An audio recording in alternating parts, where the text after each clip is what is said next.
নমস্কার বন্ধুরা, এসটিবঙ্গ ইউটিউব চ্যানেলে তোমাদের স্বাগত জানাই। বন্ধুরা, অন্নপূর্ণা ভাণ্ডারের ফর্ম ফিল আপ শুরু হওয়ার আগেই সবচেয়ে গুরুত্বপূর্ণ বিষয়টা জেনে নেওয়া খুব দরকার। কারণ এবার সরকার স্পষ্ট করে জানিয়ে দিয়েছে নির্দিষ্ট কিছু ডকুমেন্ট না থাকলে আবেদনই করা যাবে না। আর অনেকেই এই ছোট ছোট ভুলের কারণেই পরে সমস্যায় পড়তে পারেন।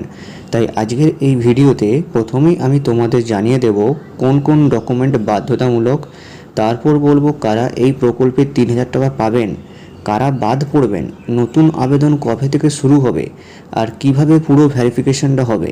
তাই ভিডিওটা একদম শেষ পর্যন্ত দেখো, কারণ আজকের তথ্য তোমার জন্য খুবই গুরুত্বপূর্ণ হতে চলেছে। চলো তাহলে প্রথমেই দেখে নেওয়া যাক অন্নপূর্ণা ভাণ্ডারের ফর্ম ফিল আপের জন্য কী কী ডকুমেন্ট লাগবে।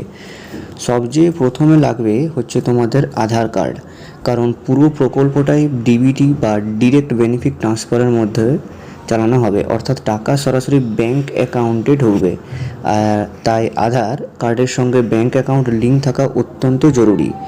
দ্বিতীয় তোমাদের কি বলছে গুরুত্বপূর্ণ আপডেট হলো ভোটার আইডি কার্ড, কারণ এবার ভোটার তালিকা যাচাই করেই সরকার ঠিক করবে কে প্রকল্পের সুবিধা পাবেন আর কে পাবেন না। তাই ভোটার কার্ডের তথ্য একদম সঠিক থাকা খুব দরকার।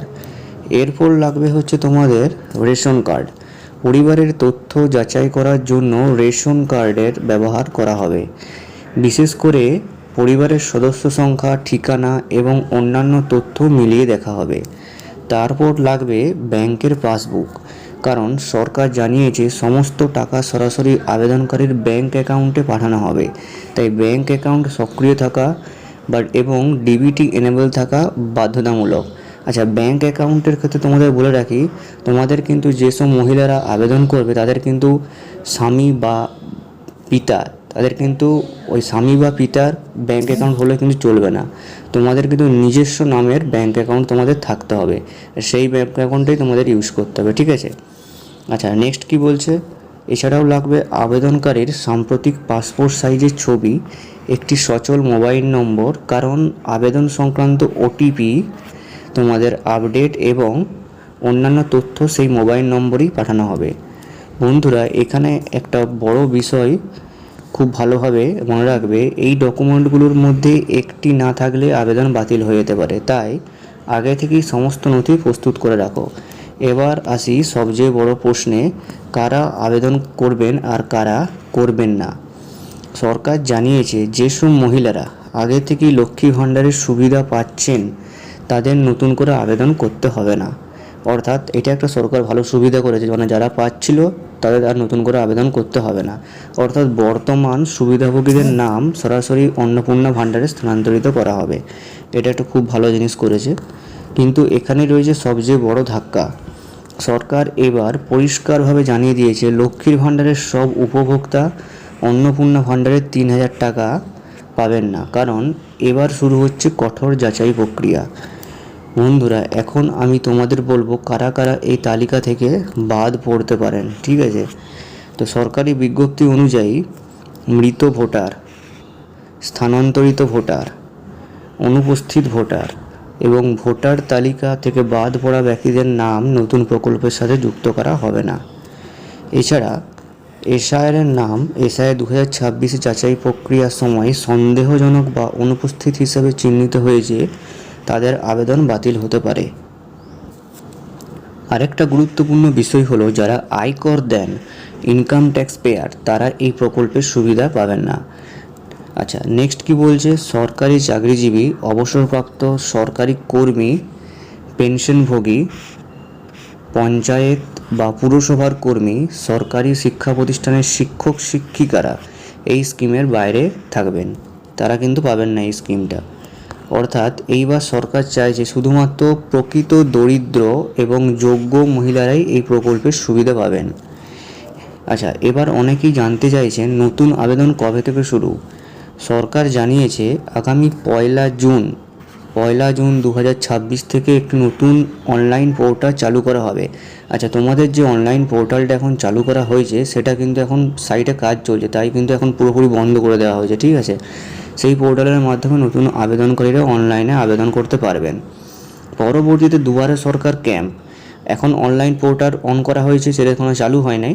আর পরে হচ্ছে তোমাদের দুয়ারে সরকার ক্যাম্প চালু করা হবে। এছাড়াও তোমরা ব্লক অফিসে তোমরা ফর্মটা পাবে, অথবা মিউনিসিপ্যালিটি, যারা শহরে এলাকায় মিউনিসিপ্যালিটি আছে, মিউনিসিপ্যালিটিতে তোমরা এই ফর্মটা পাবে, আবেদন গ্রহণ করা হতে পারে। মিউনিসিপ্যালিটি থেকেও তোমাদের আবেদন গ্রহণ করা হবে। কিন্তু আবেদন করলেই যে সঙ্গে সঙ্গে টাকা পাওয়া যাবে তা কিন্তু না, কারণ এবার প্রতিটি আবেদন খুব ভালোভাবে যাচাই করা হবে।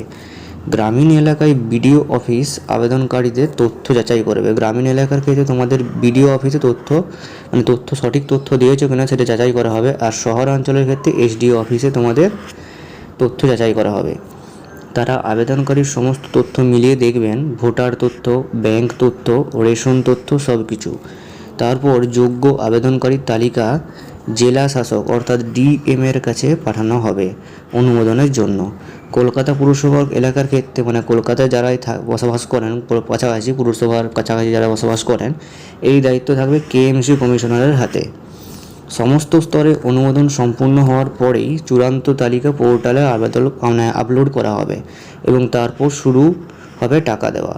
তখন তোমরা পোর্টালে তোমরা অ্যাপ্লিকেশন ওই ট্যাক্স ডিটেলসে ক্লিক করে তোমাদের আবেদনটা সম্পূর্ণ হয়েছে কি না তখন তোমরা দেখতে পাবে। বন্ধুরা, আরেকটা গুরুত্বপূর্ণ বিষয় হলো, এপ্রিল মাসের পর থেকে অনেকের লক্ষ্মীর ভাণ্ডারের টাকা বন্ধ রয়েছে। ফলে এখন থেকে আশঙ্কা করছেন জুন মাসের দিকে, অপেক্ষা করছেন সবাই জুন মাসের দিকে। কারণ সরকার জানিয়েছে নতুন যাচাই প্রক্রিয়া শেষ হওয়ার পরই অন্নপূর্ণা ভাণ্ডারের টাকা দেওয়া শুরু হবে। তবে এবার একটা বিষয় একদমই পরিষ্কার, শুধু নাম থাকলেই টাকা পাওয়া যাবে না, প্রতিটি আবেদন কঠোরভাবে যাচাই করা হবে। তাই এখন থেকেই নিজের সমস্ত ডকুমেন্ট ঠিকঠাক আছে কিনা, ব্যাংক অ্যাকাউন্ট ডিবিটি লিঙ্ক হয়েছে কিনা, ভোটার তথ্য সঠিক আছে কিনা, সব কিছু চেক করে নাও। আচ্ছা, তোমরা ডিবিটি লিঙ্ক কীভাবে চেক করবে সেই নিয়ে আমি 2টো ভিডিও অলরেডি তোমার চ্যানেলে বানিয়ে রেখেছি, তোমরা যেয়ে দেখে নিতে পারো। কারণ সামান্য ভুলের জন্য নাম বাদ হয়ে যেতে পারে। বন্ধুরা, তোমাদের কি মনে হয় এইবার নতুন ভেরিফিকেশন প্রক্রিয়ায় অনেকের নাম বাদ যাবে? আর তোমরা কি ইতিমধ্যেই সমস্ত ডকুমেন্ট প্রস্তুত করে ফেলেছো? নিচে কমেন্ট করে অবশ্যই জানাও। আর যদি ভিডিওটা তোমার কাজে লাগে তাহলে ভিডিওটা লাইক করো, চ্যানেলটা সাবস্ক্রাইব করো এবং পাশে থাকা বেল আইকনটা প্রেস করে দাও। কারণ সরকারি প্রকল্পের প্রতিটি গুরুত্বপূর্ণ আপডেট আমরা সবার আগে তোমাদের কাছে পৌঁছে দিই। ধন্যবাদ, ভালো থেকো, আবার দেখা হবে পরের ভিডিওতে।